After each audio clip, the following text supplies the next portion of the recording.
Good evening, ladies and gentlemen. I'm Alexander Downer. I'm the former chairman of the Royal Overseas League and the chairman of its foundation. And I'm here tonight to host this very exciting evening in our periodic speakers series. As you know, we've had many distinguished speakers here over the last couple of years, the last 3 years.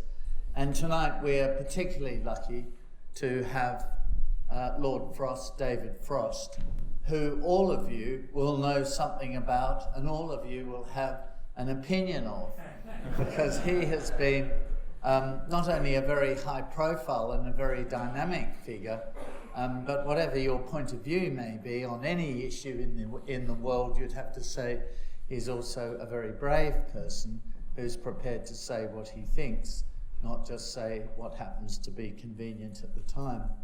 So David Frost comes from Derbyshire.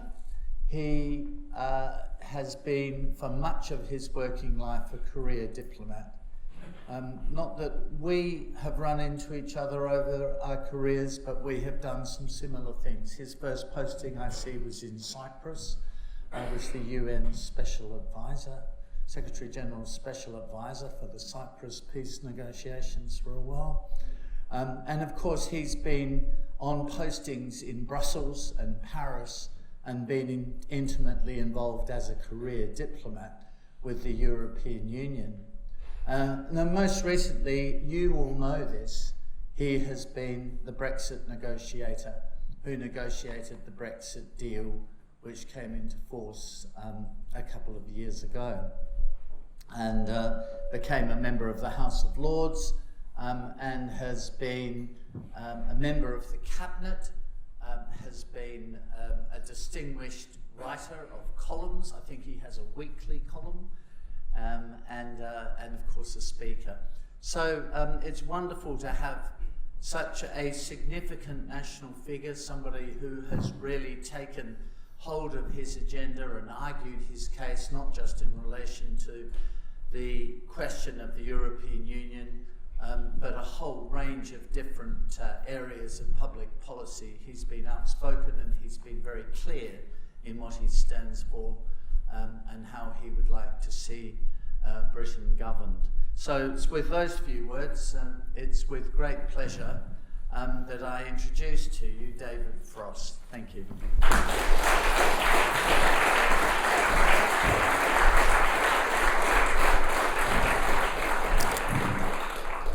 Great, thank you very much, Alexander, and thank you to the Royal Overseas League for having me, and more importantly than that, for all the work you do here in establishing and maintaining links within the Commonwealth and beyond, and particularly, I think, in providing musical, artistic, other opportunities for people to connect up in this country and beyond.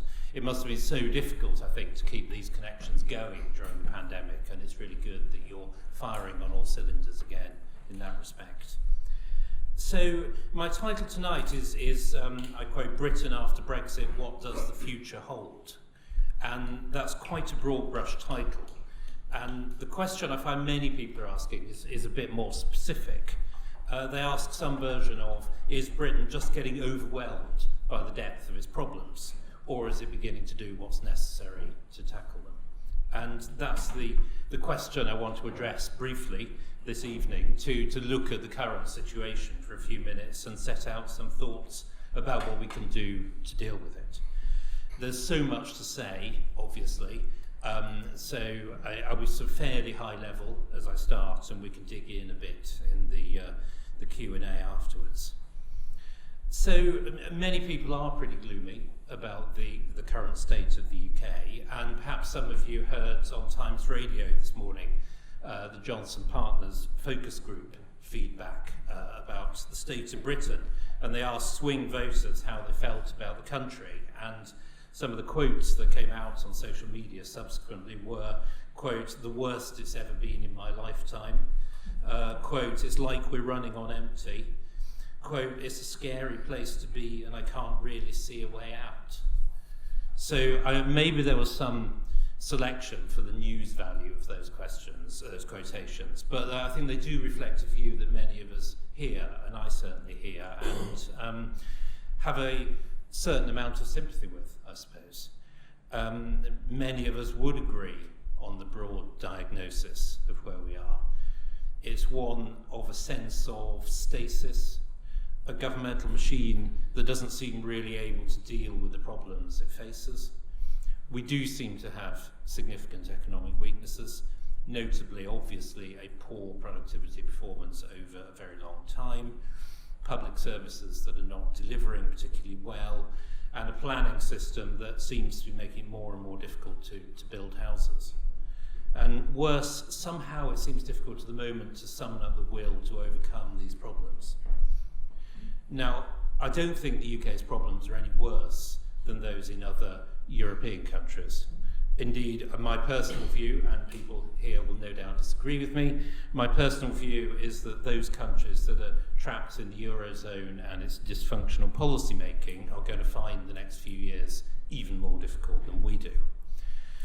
Pew polling, Pew Group suggests that of the big European countries at least, France, Italy, Spain are even more pessimistic about their future and their children's future than in the UK. But maybe the UK's failure seems worse because we were part of the great upward trajectory of the 80s, the 90s, the 2000s, the great global reform that brought back free markets, open and free societies, the expansion of world trade, beginning with Lady Thatcher through Tony Blair, till it all ended with a crash and then the pandemic. So as confidence in the value of those past developments seems to falter, so somehow I think does our own self-belief as a country. I do think, though, that a specific part of the problem in the UK that we've got to deal with is the legacy effects of EU membership. First of all, economically,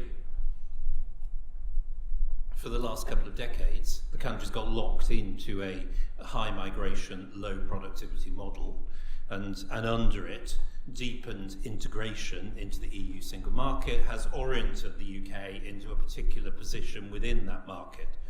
Broadly low value added, fairly low skill, largely service economy, sustained by some advanced manufacturing, by the city and the related service industries, and by scientific and research excellence based on a small number of world-class universities, and all this very highly centred on South East England.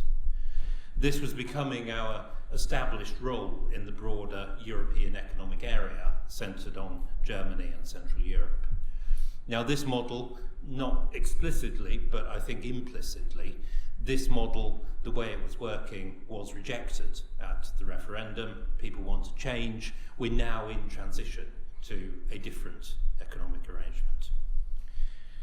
I do think there were some broader cultural effects for us from EU membership. The governing class here has come to prefer a kind of endless consultation to taking decisions in a decisive way. The Brussels process became an end in itself, quite often, in many areas. And these habits of thought have spread more broadly, in my view. As so often across the EU, there was a comfortable acceptance of the belief in Brussels that some aspects of politics were best conducted when shielded from the people, a situation that was all too easily achieved here because of the incomprehensibility and cultural distance of the EU institutions established on principles very different to those of Westminster. EU membership gave the civil service a stake in all this by enhancing its role in defining and approving laws, often without much real political control. And it must be said, I think also that some strong free marketeers, economic liberals, many of whom supported Brexit, also seem to have thought at times it could be useful to have strongly binding rules set from outside in the positive interests of avoiding regulatory capture, poor decision making and so on. I also think some of this was and is visible in foreign affairs too, where Britain has become, I would say, steadily less assertive and visible over the last 10 to 15 years. Now, obviously, much of this must be attributed to the reaction against the Bush-Blair years and the Iraq War, which was a very strong reaction, obviously, a slow burn, but has turned out to be quite deep-rooted, I think. But there is more. British elites have absorbed the EU's own belief that I heard so often when I was in Brussels, that EU rules, EU's interaction with the world, the international rule of law were simply morally superior to a foreign policy that was based on the definition of the national interest. Britain got quite preachy, it still is a bit, on the international stage. I think there also grew up a naivety about international institutions and how they work, a failure to see them for what they currently are, which is fora for conflict, geopolitical conflict between the great powers, not effective producers of international norms for the international community. And Britain came to see, and still often does see, its international role as advocating the famous rules-based international system. And I think this has helped create quite a process-oriented outlook, one that's about sustaining the mechanisms of the international system rather than looking at its outcomes. And I would say one was a bit naive about the fact that to the extent all this worked, it ultimately depended on American power to make it work. Now, in my view, all these forces have developed over a decade, 15 years, 20 years perhaps, to create the situation that we're now in now as a country, as a government, as a state. It's a governing class that it finds it difficult to aspire to shape events and only to go along with them, to administer decisions taken by others, one that doesn't believe in a special role for Britain in the world. We've drifted into a high-spend, high-tax model as the easy way out of our problems domestically. It's now being made worse by slow growth, and we're trying to sustain expectations for the public services without the economic base to do it properly. We live within an increasingly zero-sum economy, with close to zero growth over a prolonged period, or productivity growth. Interest groups are increasingly grappling for their share of the cake, and that underlies, in my view, a lot of the conflict that we're seeing at the moment, which is probably only going to get worse. We seem to be unable to control our own borders because of the complex web of international obligations and domestic judicial practice. Government is slow, indecisive, finds it hard to deliver, and the limited successes, the vaccine rollout, the vaccine development, I would say the way we did the Brexit talks in 2020, have involved going round the machine rather than using the machine. So I dwell on this at some depth as the background to explaining why I think huge, far-reaching steps need to be taken now to get from where we are to a situation where the country is back on track. Now, obviously, where I differ from many others is I don't see that leaving the EU was part of the problem. I see it as part of the solution. I see the referendum and everything that followed as a sign of health in the British political system, not of fundamental dysfunctionality. It's a sign of a first step to getting a grip and reviving the body politic of the British nation.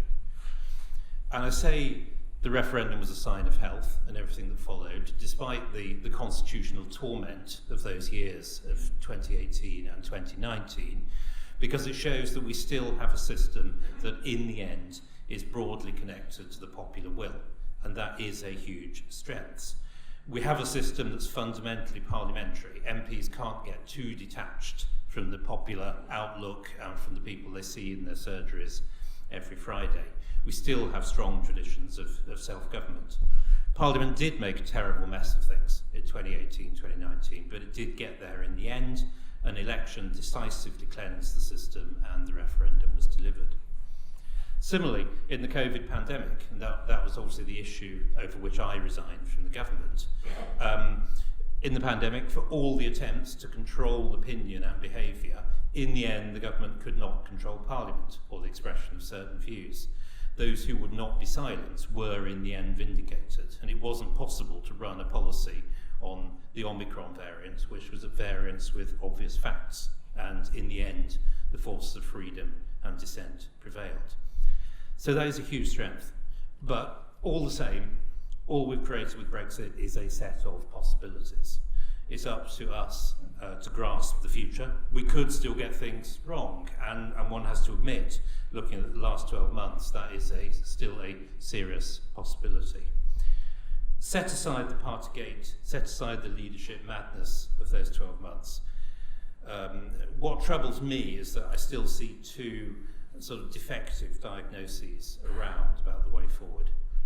One is the view that Brexit is fundamentally a drag anchor on the economy, and that the only way back is to retrace our steps, maybe not all the way, but back to reduce barriers with the EU and everything that goes with that. Obviously, I fundamentally don't agree with that.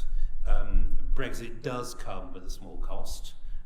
In my view, it's largely already paid, and it's certainly compensated for by the ability to set our own rules, improve our own domestic productivity record, provided we actually do that. And it does bear repeating that Britain was the fastest growing large European economy in both 2021 and 22. The second false diagnosis, I think, is the view that the underlying reasoning behind Brexit was correct. There was indeed a loss of national purpose and national cohesion, but that the correct way to deal with that is to use our new powers to push through serious social democrat economics, through sustained high tax spend policies, redistribution, industrial policy, regional policy, and so on. In short, it's the view that national cohesion can't be achieved unless the government pays for it. And a lot of this vision underlies the so-called levelling up agenda. I don't agree with this either. I think there's no future for this country as a high tax, high spend model. We know that doesn't generate growth, and in the end, it won't be sustainable. So I don't buy either of these solutions. I think what we need is a different mix. It's, on the one hand, free markets and more freedom, economic reform, getting the government out of people's lives a bit, reducing tax spend, protecting free speech, pushing back against the collectivism of recent years. On the other hand, what I call, quote, nationhood, a determined attempt by the government to do its job properly in core areas, protect the borders, have proper defence, get proper energy security, stand up for our history and traditions, develop a sense of national cohesion and purpose. And I don't see those things as contradictory. I see that they go together. You don't get growth and prosperity without freedom of free markets, but people won't put up with the churn and the chaos of that unless there's a feeling of common purpose and project, a sense that we're all genuinely in this together. So for me, Brexit should be the first stage of a project of rebuilding the British nation. We have lost some time. But the truth is, anyway, we can't run at this. And if the Liz Truss government told us anything, it told us lots of things, actually, but it also told us that we can't just rush this. To win the arguments, people like me, we're going to need to set out 5 to 10 year project that gets tax and spend down, takes back control from the obligations on migration, proper defence spending, reform of the government machine at the end to Northcote Rebellion, and so on. So speaking as a Conservative, that's the kind of thing I think we should have in the manifesto, and we need to start preparing it now. If we somehow win, we have a mandate. If we don't, we'll have done a lot of the thinking necessary to regenerate the party in opposition and offer a proper critique of what I think will not be a particularly effective government. I want to make one last point before I wind up. Getting a grip on things at home is also the necessary condition to get Britain back on the world stage. Despite everything I said, this country still has a foreign policy culture, and we are right to believe that our security and prosperity depend on influencing events overseas. We've begun to do that with AUKUS, the Indo-Pacific tilt, the new trade policy and the CPTPP. Hopefully that will be done soon. The fusion of foreign policy and development, if it survives Andrew Mitchell's efforts to wind back the clock, and Ukraine. Indeed, I would argue that our position on Ukraine shows that as a country we still are able to see the essentials, grasp them, speak out. And those of us who supported leaving the EU always argued that being outside it would be a strength in foreign affairs, so it was more important to be able to act quickly, to advocate a case, to take a lead, to win the arguments, to persuade others to follow, that more important to be able to do that than to have a 13% share in the bloc's decision-making processes and have to invest a lot of effort in making them work. But foreign policy obviously doesn't happen in a vacuum. People point back to the late 90s, early 2000s as the last high water mark of Britain's international influence. What everyone thinks of what was done then, we were taken seriously as an ally, we had deployable power, what our Prime Minister said about the world was listened to. In my view, this was because, thanks to 10, 15, 20 years of domestic reform, our economy was growing fast. That fact was obvious to people who looked at the numbers and indeed to people who came to the country. People took what had been done in Britain seriously. And in the end, domestic success, economic growth, is what's needed to be taken seriously on the world stage. Size does matter, but so do the ability to grow, the attractiveness of the model. And we can't hope to make things happen globally if we don't get our own domestic house in order first. Which brings us back to where I started. We do face a really formidable task, but we can do it. We aren't in the EU. We don't have to get other countries to agree to everything before we can do anything at the right moment. We do have autonomy. We do have the ability to take our own actions. We do hold our destiny in our own hands. And I do hope we will seize that opportunity. And that's certainly what I'm going to be advocating in the next year or two. Thank you.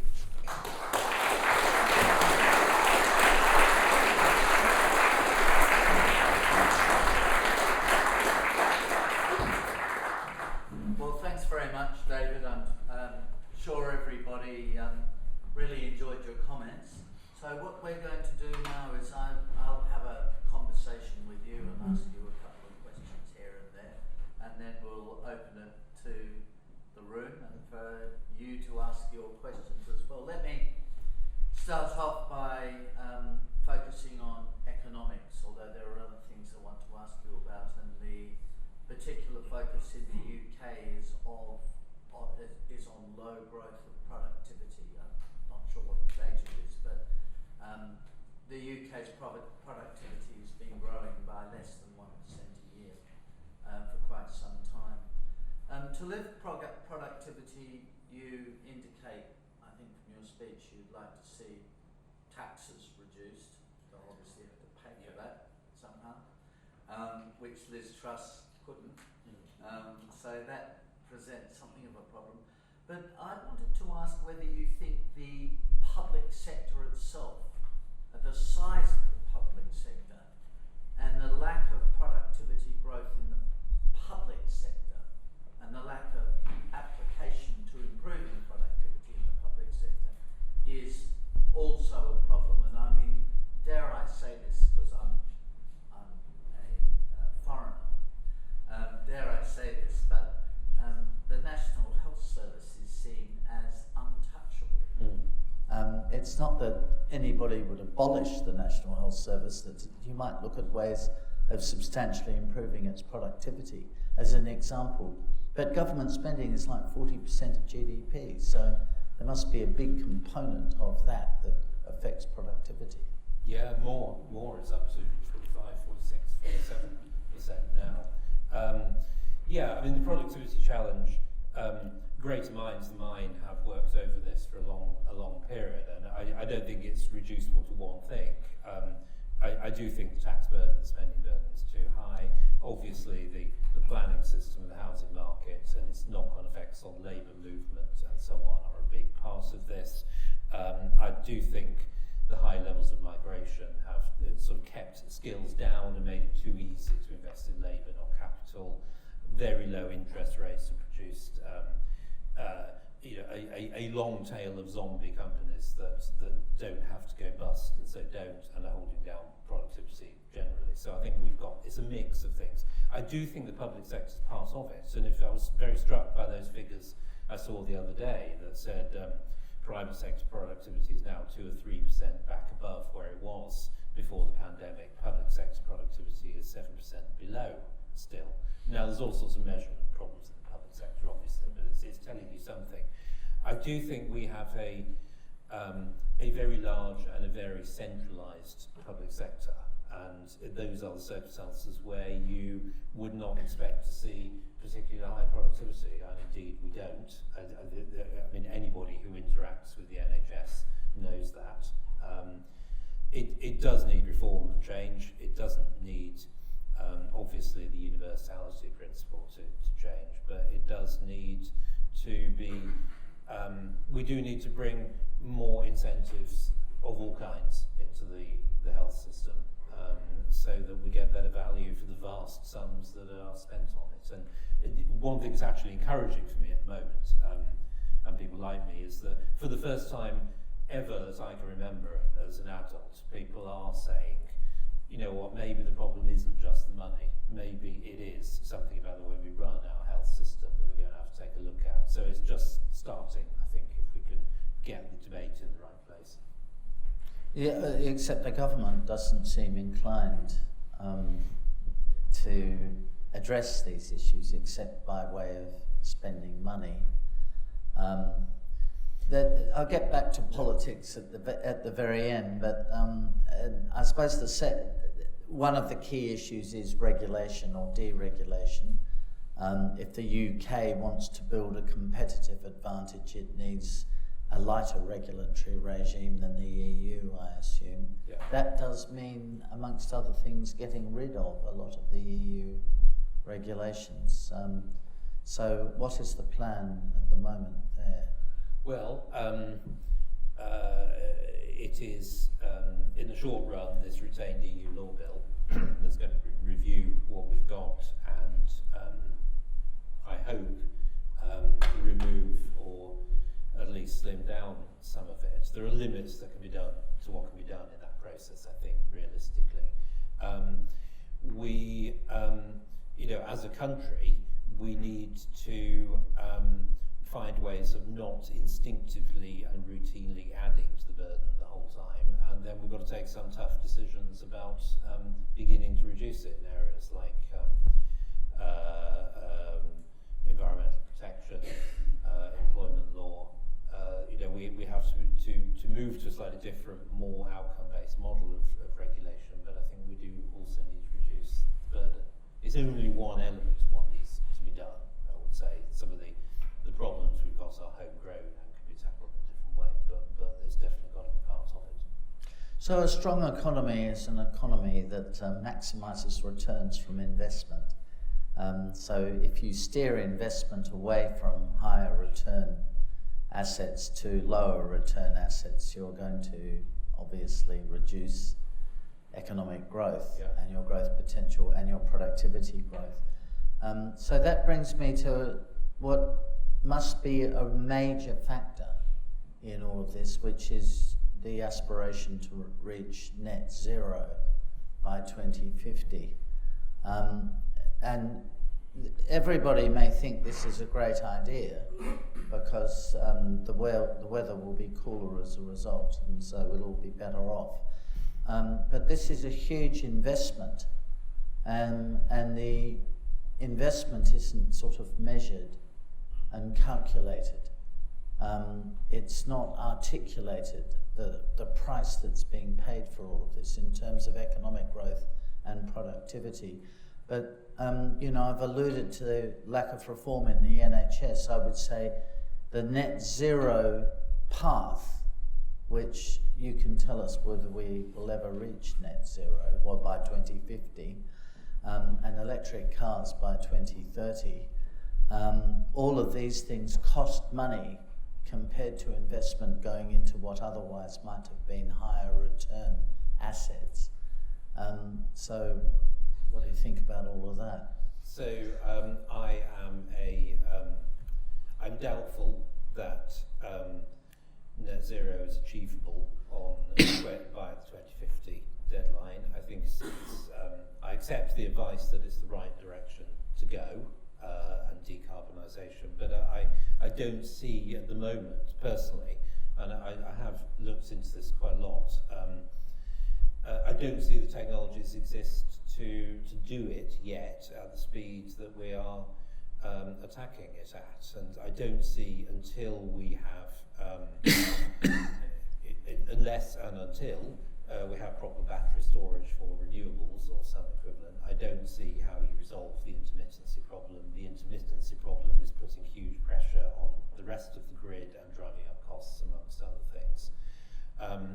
And I don't think we're being honest about that. We're also not being honest about the vast costs of things like insulation, upgrading the grid massively to deal with electric cars and so on and so forth. So I just think there's a lot of, there's a bit of obfuscation going on about what is really realistic on this timescale. I think people are going to react against heat pumps and electric cars before too long. I think it would be wise to slow that down a bit.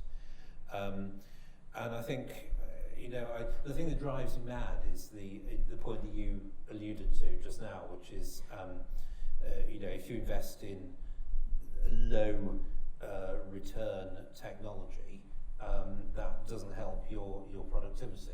And a lot of people talk about green jobs and wind farms and all this sort of thing, but I don't see how investing in an inefficient way of producing electricity is going to make things any better. I mean, I can create green jobs. I can give everybody in the JCB a shovel and employ 10 times as many people, but it isn't going to increase your productivity, and that's what we also have to focus on. So I'm personally glad that the debate is shifted a bit more to energy security and can we do it on this timescale, and a bit more realism and honesty. I think it won't stick unless we're honest with people and clear about what it's going to cost and what's really possible. And I think we need to start doing that. I mean, it's often said that groupthink has become a huge problem, as it did through the pandemic, and we're not having sufficient debate about different pathways to do things.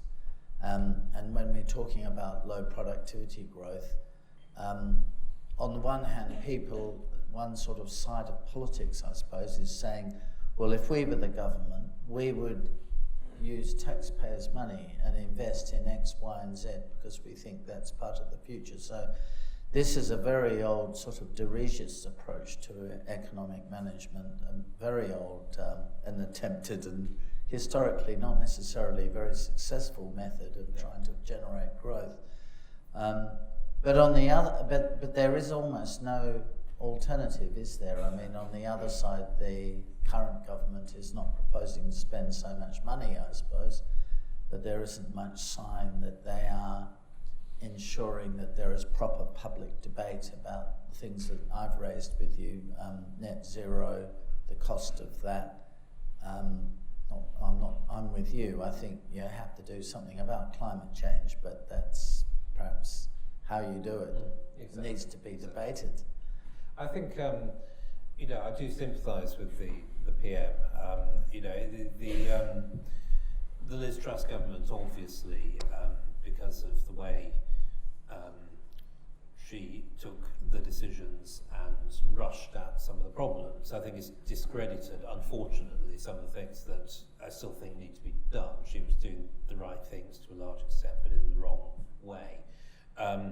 It is now very difficult to generate political support in the short run for the kind of measures that I think are necessary to get the country back on track. And the government, the Prime Minister, the team, they've got to work within that reality. They've got to work within the reality of a very divided parliamentary party and no consensus about the way forward. So I'm not surprised, and I kind of empathise with the fact that they're taking a few small measures and trying to push things forward. I'm much more interested in what are we going to say at the election? What is the programme going to be? How are we going to get people behind a sense of direction again, and a government that people can believe will fix the problems? And at the moment we aren't succeeding in that, self-evidently. One only has to look at the polls. Well, one of the big issues for the public, perhaps not everywhere, is this a big issue, is the small boats issue. So if you were the Home Secretary, how would you stop the small boats? And I'm happy to tell you how I would. Yeah, I would do I mean, it is, amongst Conservative voters, it's, it is the biggest touchstone issue now. It's one of the big reasons a lot of the 2019 voters aren't voting for us, is that we don't think, they don't think we have a credible plan on that, and they can see that even now there's hesitation before the next bill, next legislation comes out. I think we should be ready to do everything that's necessary. I think this is going to be a very, very difficult job to tackle, even with every tool at our command for reasons that we all know about. So I think if the bill that comes forward sort of falls short of what people think could have been done and it flinches, I think that is also going to be a political problem. So I think it might well be necessary, perhaps not to leave the ECHR. I think that's quite a dramatic thing, and I understand why the government doesn't necessarily want to do it, but certainly to derogate or override or try to supply the bits that are causing the problem for the small boats problem. But of course that is only one bit of a wider problem, much of which is the dysfunctionality of our own asylum system, the accretion of the jurisprudence in this area over the years and so on. So it's not a magic thing, but I think if the bill doesn't include that, people will think it's fallen short and we're not really committed to solving it. So the last question I'm going to ask is one that anybody here from the EU will be particularly interested in, and the diplomatic community more generally, and that's about the Northern Ireland Protocol. So the former Prime Ministers have been giving the current Prime Minister a bit of advice over the last few days on how he should manage these negotiations. The Prime Minister has been over there in Munich for the security conference, but meeting his European counterparts and the President of the Commission, and he's been over in Belfast. So first of all, what is your sense of his approach to the solving of this issue? Secondly, do you agree with Boris Johnson and Liz Truss that they should continue to proceed with the Northern Ireland Protocol bill? And thirdly, didn't you negotiate this protocol yourself in the first place? And so, why did you do that? Gosh, well, how long have we got? I think, to take your last question first, I and Boris and the people around us in 2019 believe that something of a hash was made of the negotiations in 2018, and we inherited a withdrawal agreement that wouldn't pass and that locked us into this famous backstop and the customs union and various other things. In the constitutional crisis of 2019, there was only so much we could do, and what we could do got even less once Parliament had passed this bill that said you can't leave without securing a deal of some kind. So we had to focus. I wouldn't have started from where we started, ideally, but that's life. So we had to focus on getting rid of the backstop, getting out of the customs union, getting some flexibility for the future, trying to water down the customs arrangements with the at-risk arrangements, and getting a consent provision that meant it could be voted out if it didn't work in Stormont, and that's what we focused on, and that's what we got. And I think, for a wide variety of circumstances, this hasn't lasted, and it's probably not useful to go into the things that cause the problem. I think my view now is that the politics, the real life, the gradual disintegration of the Stormont institutions, Good Friday Agreement, means that the situation where Northern Ireland's part of the single market for goods and a few other things where laws are applied without consent, it won't last. It will have to change. It will have to be normalised. So to me, the only question is, how do you get to that point, and in what way? Now, I think the Prime Minister is right to try and negotiate. a way through this. I think he'd have a stronger hand if he continued with the bill, because it gives you optionality. So I think he should push on with that. Yeah, if he comes back with a deal that is clearly a significant step towards the end point that I've described, and it's recognised that maybe this is not the end of story, that in time it can evolve further, that's one thing. If it's a relatively thin deal and not credibly viewable as such a step, then I think it's going to be difficult for people to support it. And the truth is we just don't know. We don't really know what's in this deal. We don't know whether the things that are said about it are entirely correct or fully legally sound, and we just have to wait and see.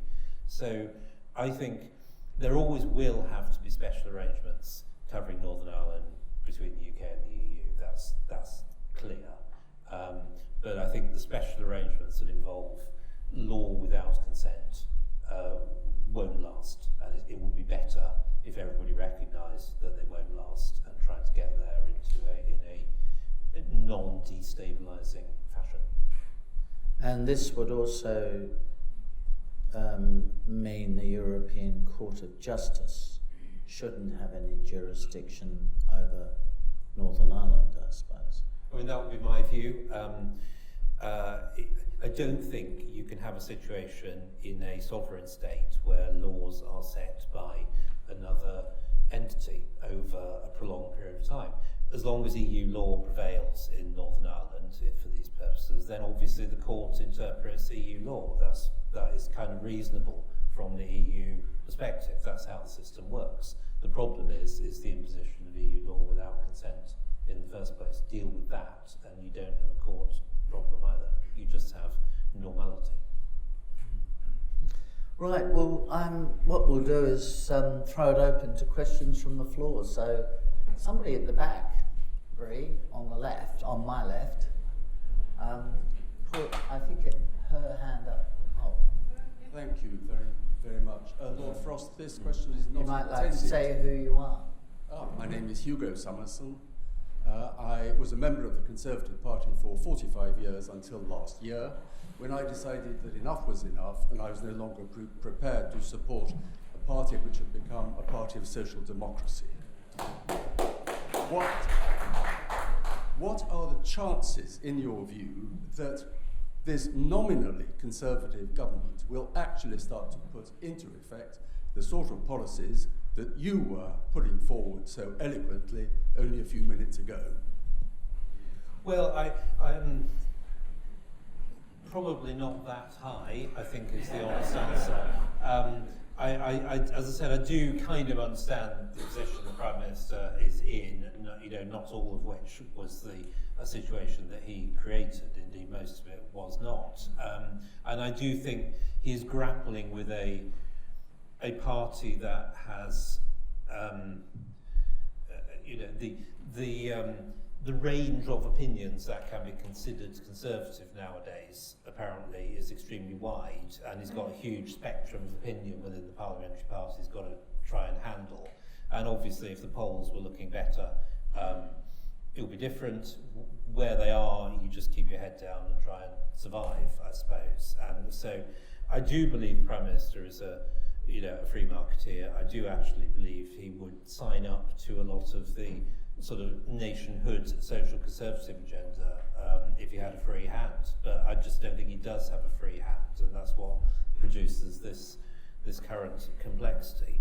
I do think that, personally, I think as the election gets closer, people will realise that a core vote strategy is the only sensible one, and we have to bring back some of the people who've gone to reform or are just sitting on their hands because they don't like what's going on. So I'm still hopeful we can get the direction of travel right, even if we don't, deliver like huge reforms in the way I would want in the next year. And I might just sort of mention in that context that I was talking quite recently to somebody who you could describe as the greatest political strategist in the modern era. He's a political strategist, he's not an MP, who said that the only hope of re-election the government has is if they are radical rather than continue just business as usual, that they have fundamentally to change their direction and their style, and then they could win, but they would have to do quite radical things, not just plod along, you know, another committee meeting, another review, and I mean. No, I agree with you. I think cruising for a bruising. this sort of losing gracefully. I'm not really into or that. even gracelessly. Yeah, or even gracelessly. You're right. I do think that you need. You know, I agree with you. That is the only way we can win. The problem is that, you know, try some of those things and see what happens in the parliamentary party. And that, so you know, in the short run, things could easily get worse rather than better, and that's the bind he's in. So I do sympathise with, you know, his need to just inch forward and try and get things in the right direction. So in answer to the question back there, one of the biggest problems is divisions in the parliamentary party. I think so, or the range of opinion within the party. I mean, it's not even. In a way of saying the same thing, isn't it? Well, yeah. I mean, it's not even so stark as that. It's just that, you know, whatever you do, one end of the party, you sort of lose people at the other end. That's my perception of the way it is. Do they worry about losing their seats and being unemployed and?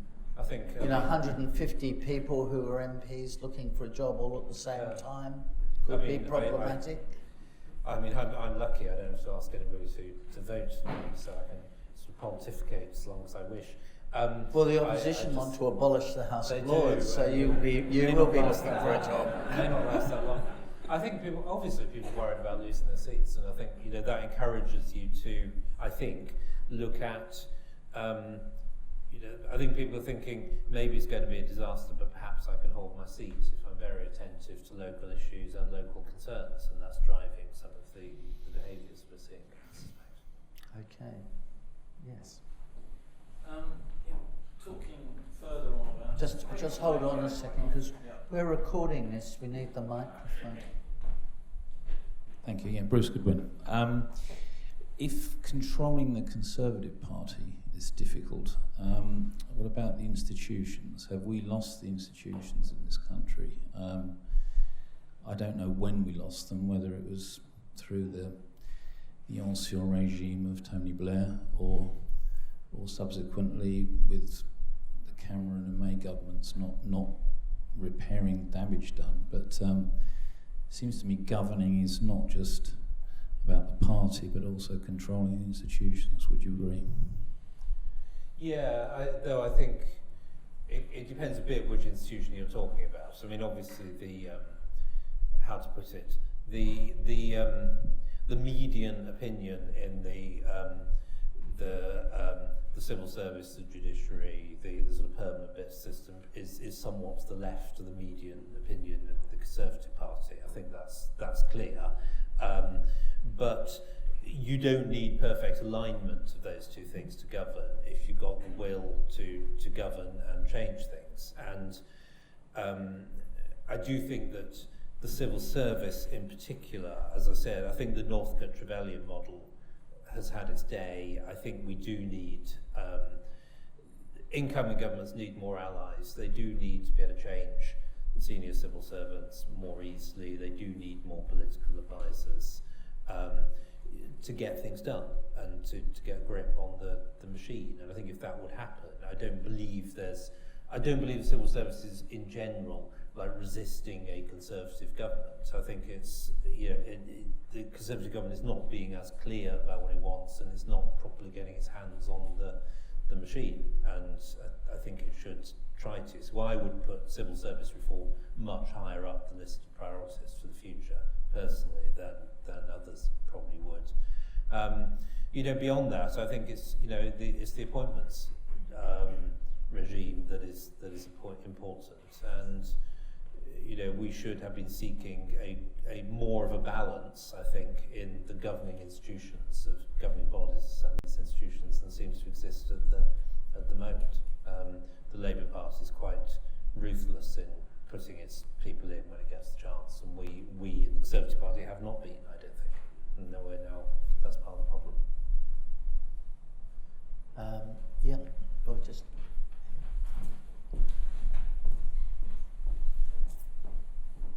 Thank you very much. My name is Will Lane. Firstly, Lord Frost, thank you for a fantastic speech. My question is, Labour leadership say they want to make Brexit work. Can we believe them? And how can a Conservative opposition ensure that Brexit freedoms aren't rolled back? Yeah, I mean, I personally don't believe them. I'm not saying that, you know, they had I'm not saying there's a sort of secret plan to take us back into the EU. I don't think that. I don't think the sort of conspiracy thinking is correct. But I do believe all their instincts in the Labour Party are that you know, being outside the customs union, the single market, is a problem for the UK. That's what they think. And given a set of policy choices about things, they will take the ones that inch back closer. So I think that's how it'll happen. It'll happen bit by bit over time. You know, maybe staged, not a sort of deliberate thing necessarily put before the people as something they want to do. It just kind of happens because that's the way the Labour leadership and the party kind of sees the world. So I think that'll be very likely if we lose that goes in that direction. I think your second question, you know, the best way is to get as much done as soon as we can by way of changing the way things are done, and obviously the retained EU law bill is part of that. And I think it is important that the country feels like it's run differently to some extent by the time of the election. It isn't going to feel anything like as different as we hoped in 2020, but there you are. We can only do what we can. Thank you. Okay. Thank you. My name's Michael Imeson from the Banker magazine. You've talked about the problems that Brexit has caused for Northern Ireland. It's also caused problems for the relationship between Scotland and the rest of the UK, to the extent that the Scots want to, well, a lot of them want to, not all of them, leave the Union.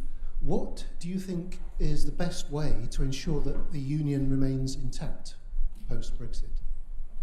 Well, I think it's obviously got more difficult I think the proposition of an independent Scotland within the European Union you know, might sound attractive to some in the SNP, but when you think about the steps to get there, I think it's quite a hard sell in Scotland at the moment, and you know, there isn't really a credible way to get there. My feeling, I was working in Scotland at the time of the independence referendum, and you know, I remember the trauma that was caused by it, which actually at the time, before the referendum, was much greater than in the Brexit referendum. All the trauma of the Brexit one came afterwards. That has coloured my experience. I personally take the view that it's very unusual for nation states to agree to their dissolution, and I think we've been too generous in kind of even envisaging the possibilities of referendums for the foreseeable future.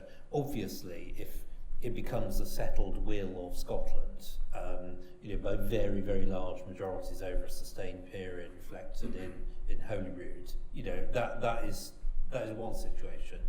But this constant hope to kind of creep over the line, and that the conditions suddenly become right, is massively, massively destabilising. So my view is we should be saying it's not happening. You know, forget about it. We'll look at it again in 20 years if conditions, you know, unless conditions change.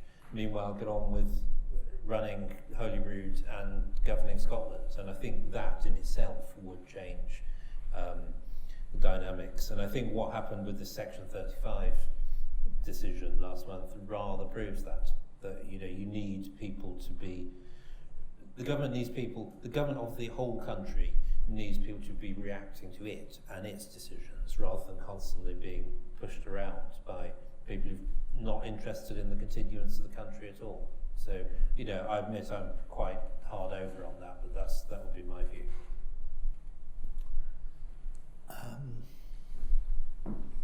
just over here.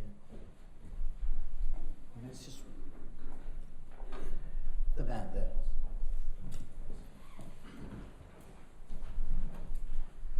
We need to get some better gender balance in the questions. My name is Michael Stephen. I used to be a Conservative MP. Do you think that international actors such as Gates, Soros and Schwab had anything to do with the fact that Conservative policies can no longer be implemented in this country? No, not really. I don't think. I think there is obviously there is a kind of sort of international class, if you like, that governments, senior government people are part of, political parties are part of, big multinational companies, directors, and people like them are all part of a group of people who talk to each other all the time, and they have a view, I think, generally that collective problem solving at the international level, shall we say, is the best way of resolving problems. And I don't think there's anything particularly terrible about that. I think politics is moving away from them and it's becoming more domestic and more rooted and more emphasis on the nation state again. I think that is just the way politics is going. So, I don't think anyone's imposing anything on anyone. It's up to governments to get properly in touch with their electorate and take decisions that suit the interest of their country. And I don't think anybody's actually stopping that. I just think it's a series of conventions and the legacy of the last couple of decades that makes that harder to do. But no, I don't really think so. I think it's important governments don't give in to that sort of thinking, focus on what their people and their voters want and get on with delivering it. But just following up on that, how has critical theory and this sort of notion of identity politics and the woke world gained? I mean, of course, there'll always be people with all sorts of different views in society, but how has that got so much traction? Yeah, so I mean, because that's why you get that sort of question. Yeah. People just can't. A lot of people just feel this is out of control. Yeah, I mean, I don't know. People often describe the woke phenomenon as kind of neo-Marxist and the march through the institutions and all this kind of thing.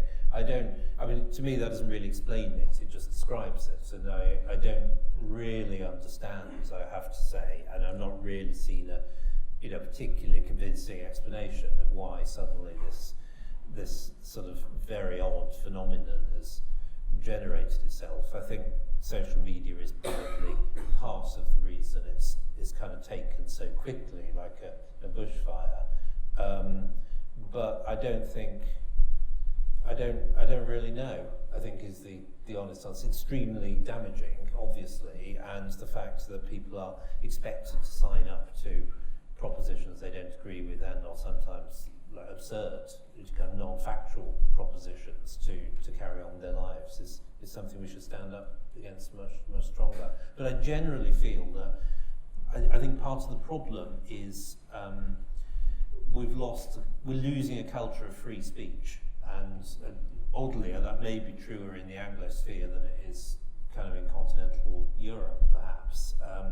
I think free speech, the ability to say what you want, is the way of dissolving some of these terrible ideas. It's the fact that people don't feel able to say what they think because they're a bit scared quite often that makes it so damaging.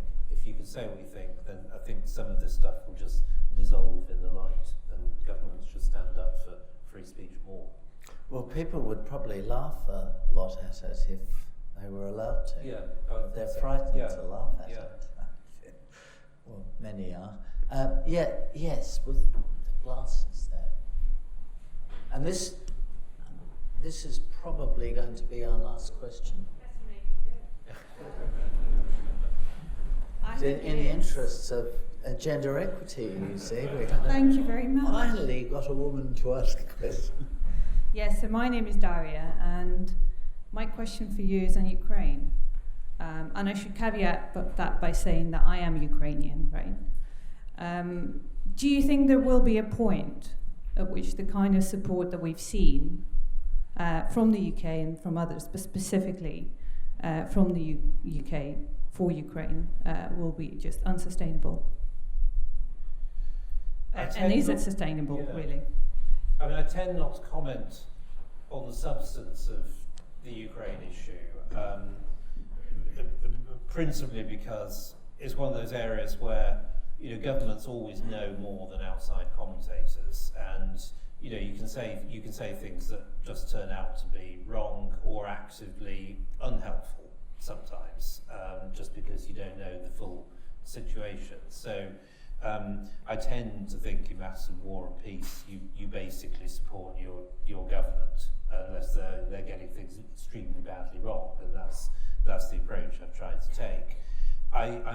To answer your specific question, though, I think it's unlikely in this country that there'll be a really significant shift in opinion that makes a difference. I mean, obviously, if the Ukrainian leadership were to do something that's sort of out of the range of things being contemplated at the moment, that would be a different matter. But as long as we're talking about Ukraine defending itself and its territory, and I think everyone here just feels Ukraine is wronged, and it's a matter of right and wrong. And to the extent we can, we should be supportive. And I think that's quite a strongly held opinion, and I don't think it's going to change.